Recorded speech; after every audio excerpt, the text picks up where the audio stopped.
Bonjour à tous. Il y a quelques semaines, avec la réalisation de cette boîte et de cet assemblage japonais, je me suis enfin, je peux dire enfin vu le nombre de fois où vous m'en avez parlé, essayé à l'utilisation des scies japonaises. Le lieu commun avec les scies japonaises, c'est de se dire les lames sont plus fines parce qu'on travaille en tirant, donc on est plus précis. Je n'aurai qu'une seule affirmation dans cette vidéo, c'est que c'est un lieu commun et que c'est un raccourci que je ne veux pas prendre. Vous allez voir que ce n'est pas du tout aussi simple. Ce n'est pas parce que l'outil est potentiellement plus précis que la coupe à la fin va être plus précise. Au passage, l'assemblage japonais que j'avais tenté de réaliser avec ces scies, il est ici, une jolie petite boîte, une très belle playlist. Pour ceux qui ne l'ont pas vu, je vous engage vraiment à aller la voir. Je me suis fait plaisir et on s'était fait plaisir au niveau des images. Alors, le programme aujourd'hui, bien sûr, vous parlez un petit peu de mes deux scies. Celles que j'avais vraiment testées au moment de cet assemblage, ce sont ces deux Dozuki. Celle-ci avec, je vous aide à les reconnaître, le petit insert rouge est fait pour travailler en travers fil, tandis que celle-ci est fait pour travailler dans le sens du fil. C'est celle-ci en particulier qui m'avait donné du fil à retordre et avec lequel je n'avais pas réussi à atteindre la précision qui m'intéressait.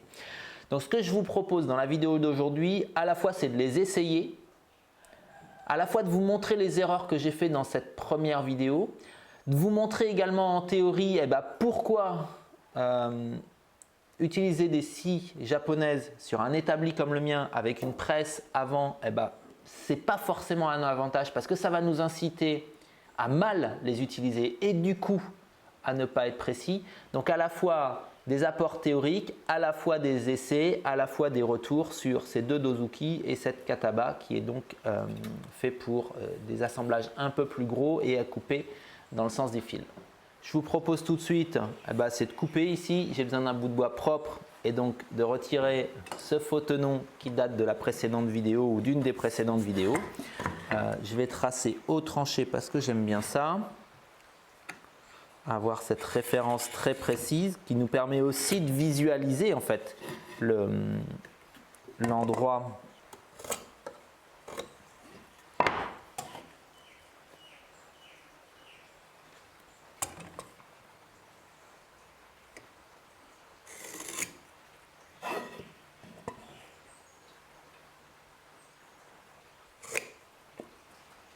Voilà.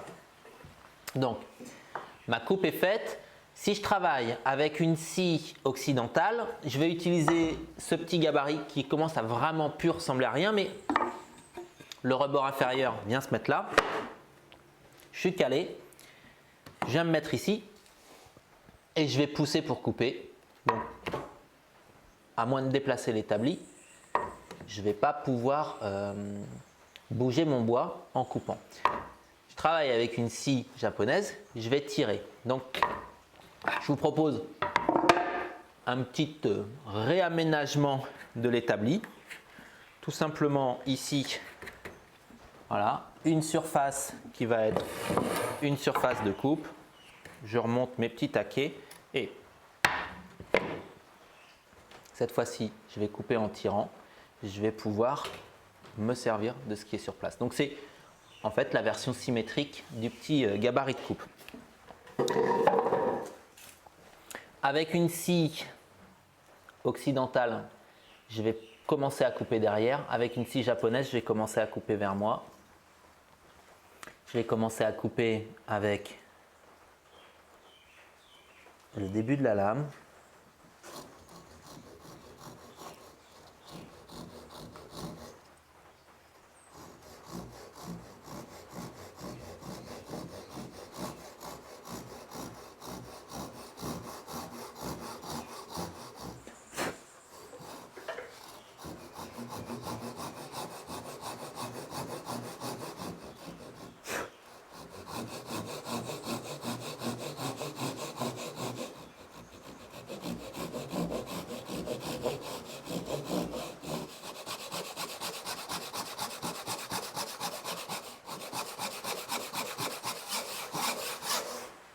Donc, la lame est très souple, ça coupe très vite avec j'ai envie de dire, très très peu d'efforts.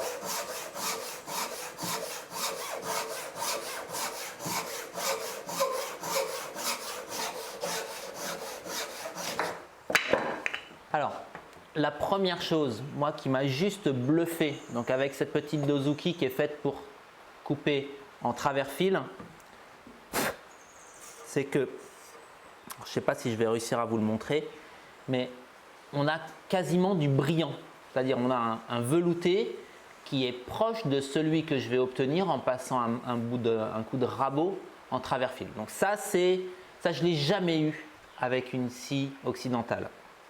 Vraiment un état de surface qui est super. Par contre, ce que je lui reproche, c'est même en tirant, ça reste très très souple. Ça reste très très souple. Et si je n'ai pas un geste qui est parfait et que je commence un petit peu à dandiner, eh ben, je ne vais pas avoir de retour. Si j'ai une poussée avec ma scie occidentale qui n'est pas juste dans l'axe, comme la lame est relativement rigide, elle va coincer tout de suite. Ici, la lame, elle ne va pas coincer, elle va, avec sa souplesse, elle va avoir tendance à suivre une courbe si jamais je n'ai pas été précis. Alors tout à l'heure, j'ai justement eu une courbe. Donc là, c'est pas parfait, c'est pas mal du tout. Bien mieux que tout à l'heure. Comme quoi, il y a l'entraînement, ça joue. C'est pas mal. Je vous montre ce que j'avais eu tout à l'heure. Pourtant, en mettant autant de soin. Ici, j'avais eu une bosse au centre. Ici et là, j'ai un jour. Et en ayant un jour de chaque côté, je n'avais pas senti qu'il y avait une déformation de la lame, le fameux ressenti dont je vous parlais tout à l'heure. Donc, cette lame, cette dozuki en travers fil, c'est celle que j'aime utiliser. Parmi ces 3 scies japonaises, c'est celle que je vais prendre très facilement si j'ai une petite coupe, quelque chose à recouper en travers fil. Je vais même maintenant la prendre plus facilement que je ne prendrai ma scie à dos, ma scie occidentale. Elle est très légère, c'est agréable, elle coupe extrêmement bien. Pour autant, elle est beaucoup plus fragile. Je vais essayer de vous le montrer, sinon je ferai un gros plan en décalé. Mais la lame étant tellement fine, les dents relativement longues et très très serrées, ce qui permet d'avoir cet état de surface brillant. Et il n'y a pas de secret, hein. L'état de surface il est bon parce qu'on a une multitude de dents, comme quand on est sur une scie à format ou une scie circulaire, une lame de finition, elle a beaucoup de dents. Donc ici on a beaucoup de dents, résultat nickel, mais en contrepartie, les dents sont fragiles. Il me semble que c'est une spéciale bois dur pourtant, mais lors des premières utilisations, dans un morceau de frêne, j'y ai laissé 2 petites dents. Donc, léger, précis dans ce sens-là, extrêmement bonne finition, mais fragilité. Ce que je vous propose, c'est de regarder un petit peu sur la tablette ce qui va faire la différence et ce qui va quelque part expliquer que c'est cette scie-là que je vais le plus facilement utiliser parce qu'elle n'est pas si différente d'utilisation qu'une scie occidentale. Je vais mettre à gauche tout ce qui concerne les scies occidentales et à droite les scies japonaises. Donc imaginons que l'on ait globalement 2 bois de section carrée.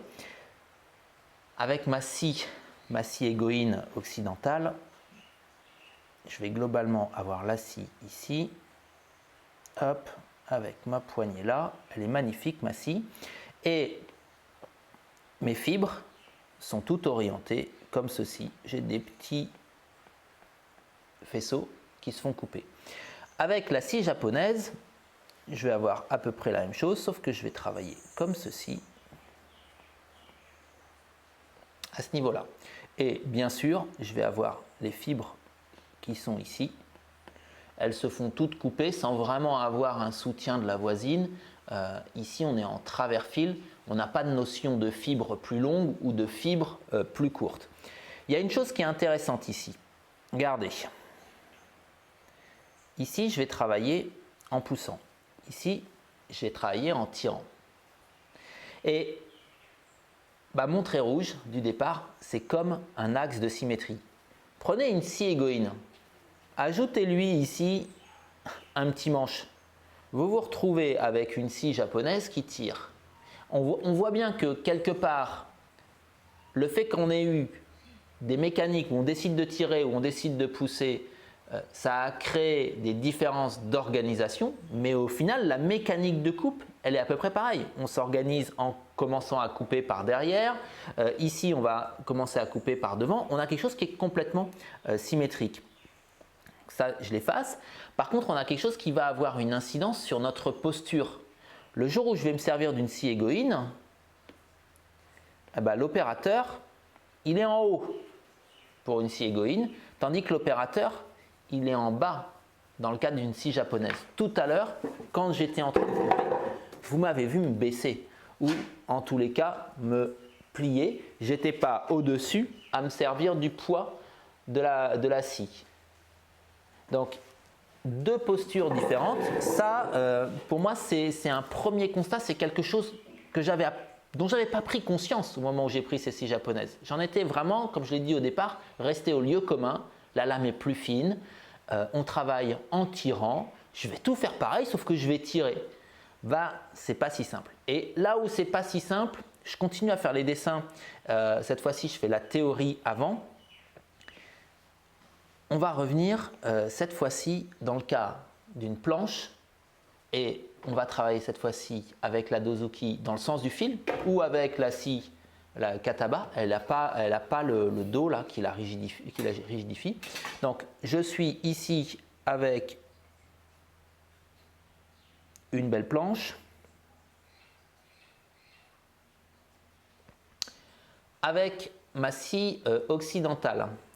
Il faut imaginer qu'on travaille, on va dire, en section. Je vais globalement avoir des tracés ici et là parce que j'ai besoin de suivre le tracé que je vais couper.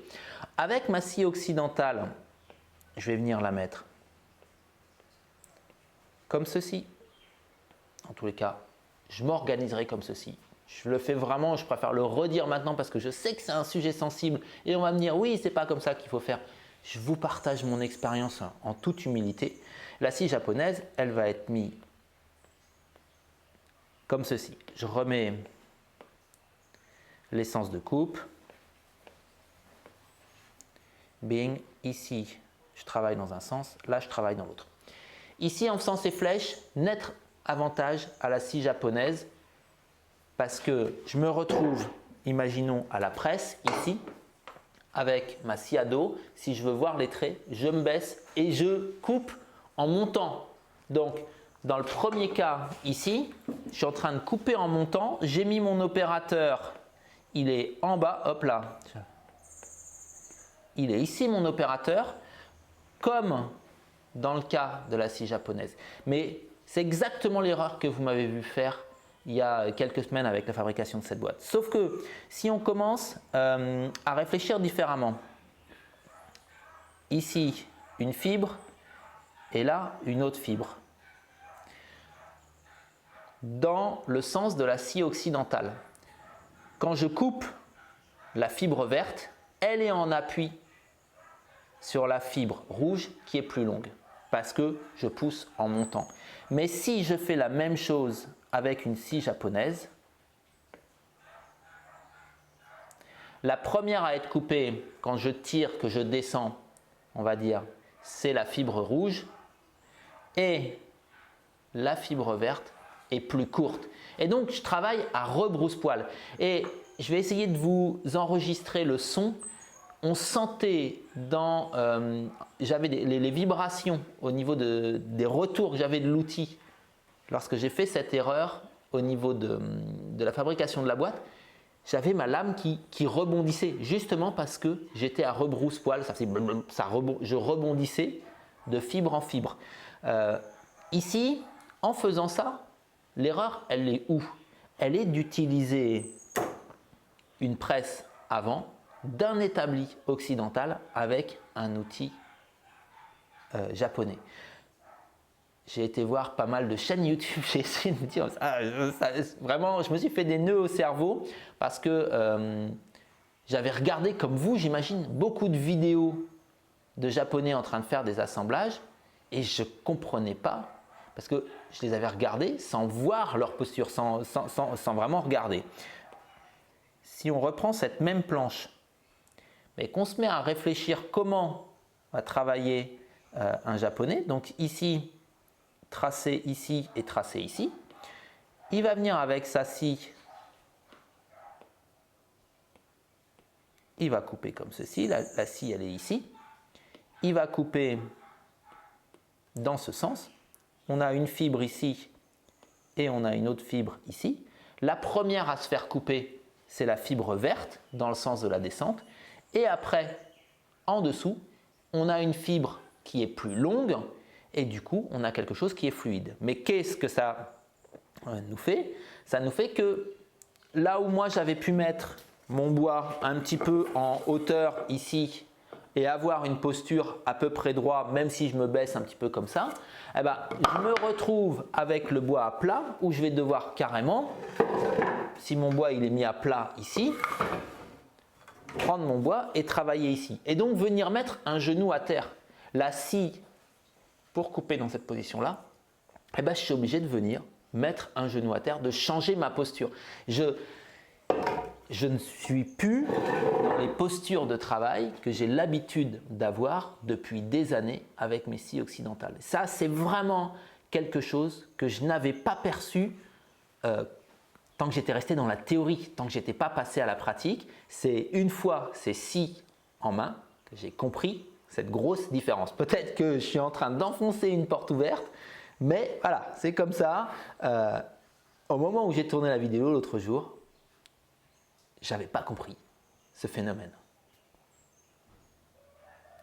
Ce que je vous propose, c'est d'essayer d'illustrer cette erreur ici. J'aimerais vous faire entendre la différence de son et la lame qui rebondit lorsque l'on est à rebrousse-poil. Et puis j'aimerais faire des tests de précision lorsqu'on s'installe comme il faut à l'établi et qu'on veut bien mettre un genou à terre, ce qui ne veut pas dire qu'on est KO. Alors, j'ai retiré le micro-cravate et je vous propose de le mettre là pour voir cette histoire de résonance et le fait de travailler à rebrousse-poil, cette sensation désagréable d'avoir l'impression que la scie elle rebondit. J'ai également fait un trait ici à plat parce que quand je vais la prendre dans un instant pour faire la même coupe en me mettant à plat sur l'établi, il s'agit que cette hauteur qui permet de vibrer soit à peu près la même au niveau du porte-à-faux. Je vais faire cette première coupe avec la Dozuki sens de fil, donc pas celle qu'on a utilisée tout à l'heure. Je vais essayer de me caler le long du trait.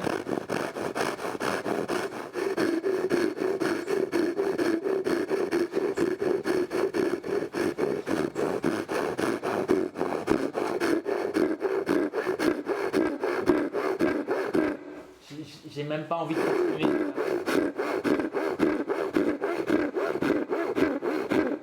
Ça se sent tout de suite en fait, la vibration. La précision est correcte, même si je commence à mordre le trait sur l'arrière. Mais vous allez voir que, hop, je déplace également le son. Je remets globalement le trait ici pour avoir le même porte-à-faux. J'immobilise, je prends la même scie et je me retrouve.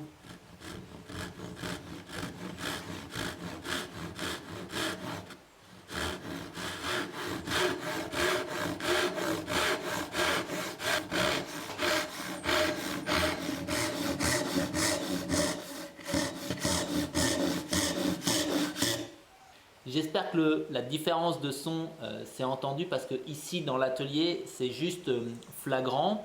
Après j'ai une bonne précision dessus, dessous, dessus, extrémité. Par contre dessous je me rends compte que je suis parti un petit peu de travers, mais je suis parallèle au trait. Donc sûrement un tracé un peu fait à la va-vite. vérifier l'équerrage. Non, c'est très bien. Cette expérience ici, elle rejoint le fait que c'est pas le matériel que je remets en cause, du tout. Les scies japonaises sont sûrement extrêmement précises. Par contre, c'est la posture, l'organisation que ça m'a demandé. Donc, je vais faire le même test avec cette scie ici, ou plutôt, je vais faire un test pour scier un tenon avec cette scie ici qui est faite pour travailler dans le sens du fil, mais sur une plus grosse longueur. Là, on a vu que je suis en contact à ce niveau-là. Donc, je ne peux pas aller plus loin. On est sur des scies de précision pour faire des petits assemblages, tandis qu'ici, on va être sur une scie, même si c'est un petit modèle de Kataba, c'est des scies qui vont être plus adaptées pour faire des assemblages de type charpente. À ce propos, regardez comme elle est belle. Vous avez des dentures, bon, une denture trempée qui ne se réaffûte pas, contrairement à mes scies occidentales, mais vous avez une denture qui est fine et progressivement de plus en plus grosse. Donc je vais pouvoir commencer doucement à couper et après, petit à petit, je vais y mettre de la force et arriver ici au bout avec beaucoup d'efficacité. Donc ça, c'est extrêmement intéressant. Je vous propose de faire une petite expérimentation autour de la découpe d'un tenon pour essayer de voir si on ne peut pas quand même tirer parti de cet établi occidental en utilisant des scies japonaises. Là.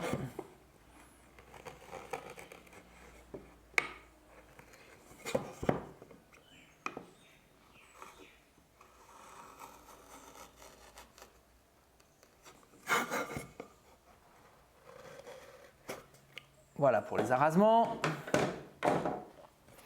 On va faire épaulement et les joues, tout ça avec la même mesure. Bing.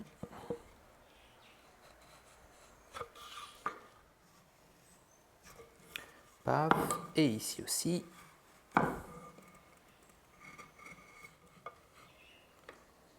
Voilà.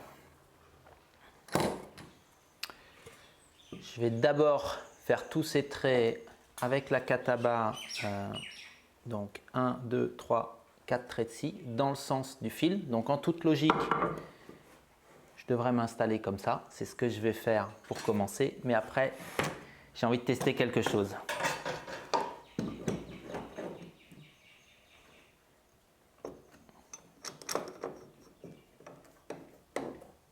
Mon objectif, ça va être de couper le plus possible sur le trait, donc ne pas faire d'ajustement et de voir le résultat à la fin. C'est un pur exercice d'apprentissage, donc j'ai le droit de me planter.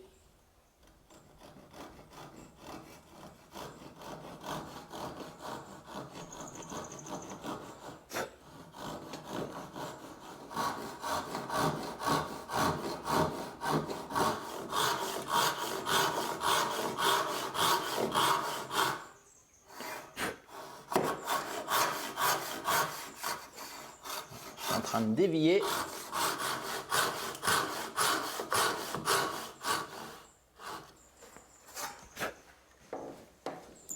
Un comme ça et un comme ça, puisque là j'ai le même à faire.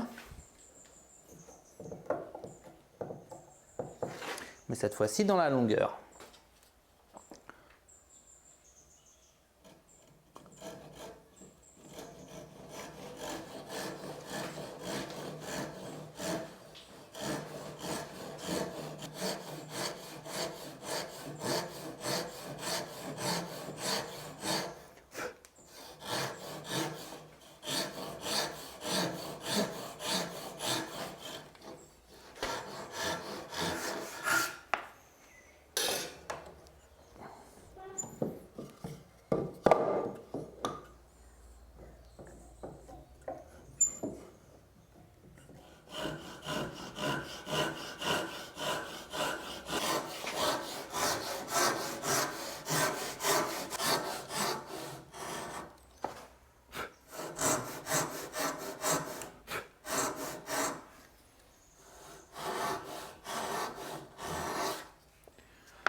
Voilà, de première coupe, comme j'étais en train de vous dire, je pense qu'il y a moyen de tirer parti de cette presse ici.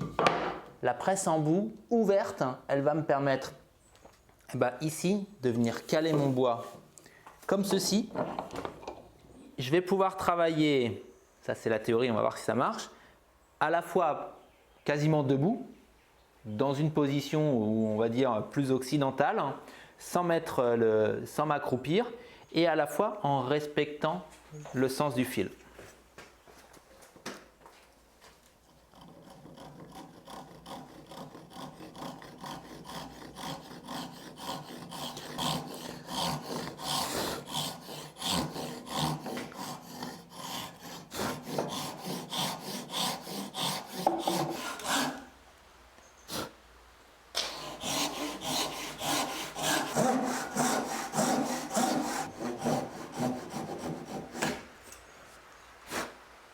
Extrêmement content de l'efficacité de ce procédé. Clac.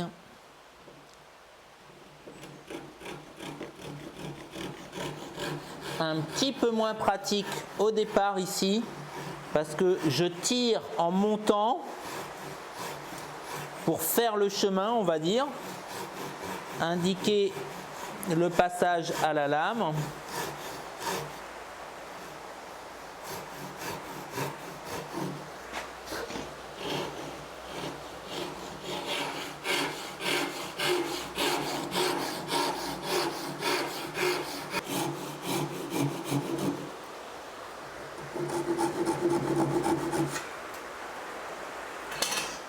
Voilà, retour assis. Et on va pouvoir couper ici les arasements.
Voilà, c'est l'heure de vérité. Alors regardez un petit peu ce qu'il y a là-dedans.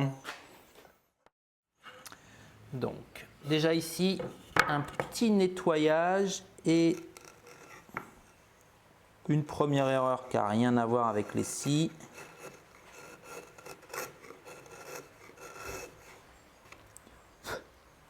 J'ai été un petit peu trop loin en découpant mes arasements. Je ne m'étais pas rendu compte que en fait, en découpant les joues, j'avais pas été au fond. Ça fait partie, on va dire, de l'étape de prise en main. Alors, pour remettre du contexte, j'ai numéroté les traits de scie 1, 2, 3, 4, histoire de s'y retrouver, histoire de pouvoir un petit peu comparer l'état de surface, comparer la planéité et puis au final avoir une petite idée de la précision. Alors, premier trait de scie ici, je l'ai fait sans retourner. J'ai donc laissé le bois à plat et j'ai regardé par le dessous pour finir la partie inférieure. Cette partie-là était au-dessus et la scie ici, elle a très légèrement mordu à ce niveau-là. Bon, c'est pas méchant, mais c'est des petits détails qui se voient. Donc là, clairement, pensez à retourner. les vidéos que j'ai pu observer, la plupart du temps, ils n'utilisent pas le valet d'atelier. Ils tiennent à la main et ils tirent vers le bas. En appui, ça suffit.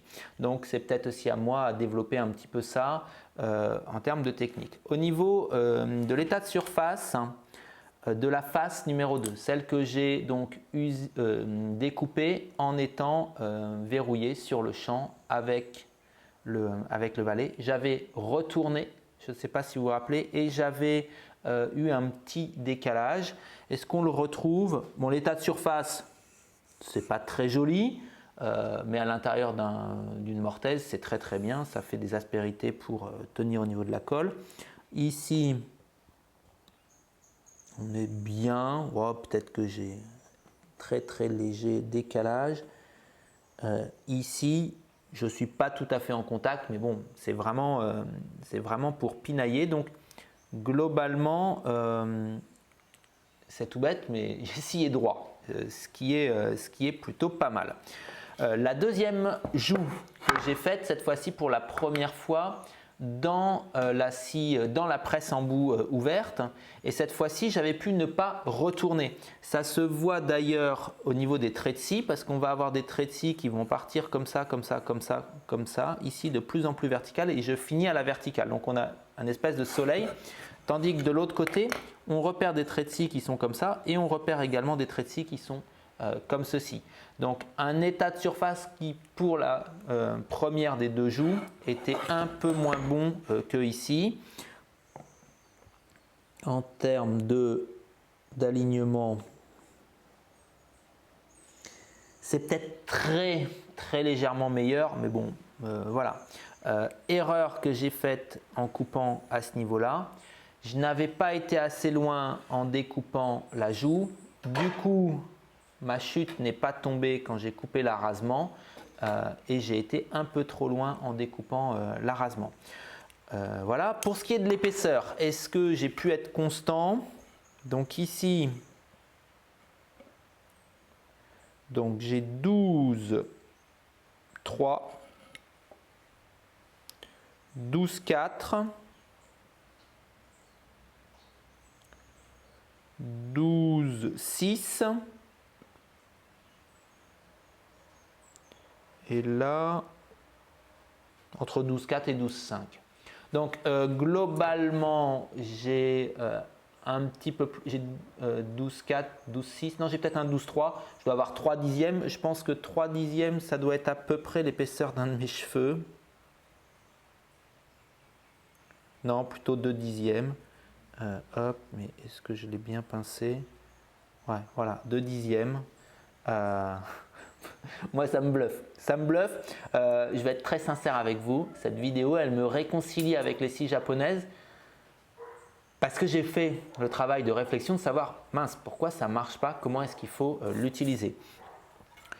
Le quatrième ici et l'épaulement, rien à dire. Dans ce sens-là, est-ce que j'ai une bonne précision? 81,5, 81,6. Bon, c'est bluffant, c'est bluffant. On a presque une précision, j'ai envie de dire mécanique, que l'on aurait à la toupie. Donc ça c'est vraiment, j'ai envie de dire, quelque chose qui est très très agréable. Pour revenir un petit peu en arrière et mes difficultés lors de l'assemblage, j'ai fait ici 2 tests de scie.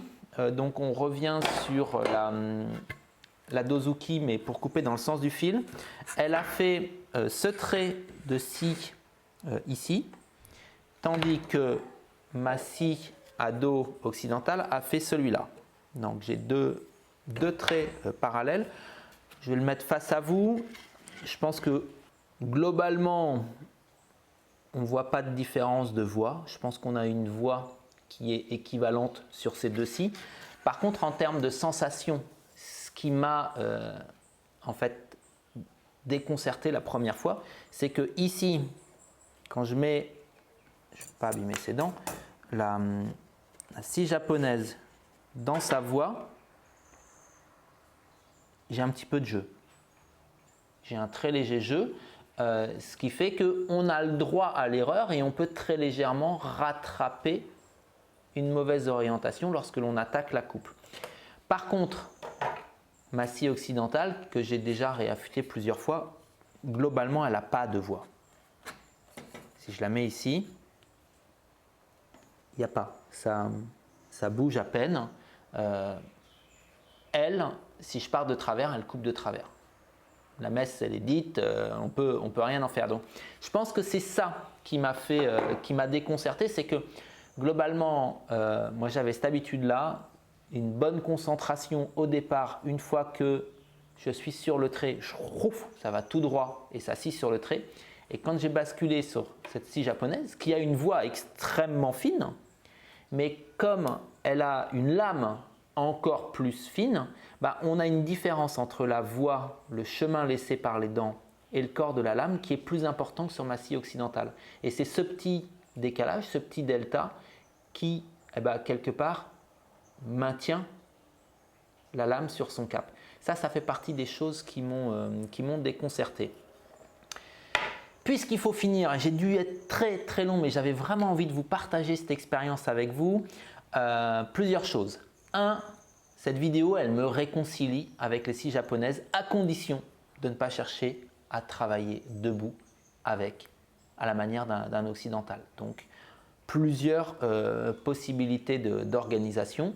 J'aime beaucoup l'organisation presse en bout. Je trouve ça extrêmement polyvalent de pouvoir venir glisser le bois à ce niveau-là, dans une orientation, dans l'autre, on desserre, on incline un peu, on redresse un peu. Ça va très très vite, on a à peine besoin de serrer. De ce point de vue-là, on pourrait se mettre dans la presse frontale, mais en travaillant dans l'autre sens, pas perpendiculairement, pardon, ça a été long comme on a l'habitude de le faire. Voilà pour ce qui se veut en aucun cas être un tuto, en aucun cas être un point de vue définitif, il est amené à évoluer et vu qu'on parle de point de vue, je pense que sur les scies japonaises, vous avez bien plus d'expérience que moi. Je serais très très content d'avoir vos retours, d'avoir vos marques favorites, d'avoir le type de scie que vous utilisez. Et puis ça va vraiment me permettre d'évoluer. Et ce que je me dis à la fin de cette vidéo, c'est qu'il est temps que je me botte les fesses et que je me fasse un vrai assemblage japonais bien difficile comme il faut en ne m'autorisant que les scies japonaises. Donc pour ceux qui ont envie de voir ça, vous n'oubliez pas le petit abonnement et la petite cloche pour le voir et puis parce que ça fait plaisir. Bonne semaine, bye bye.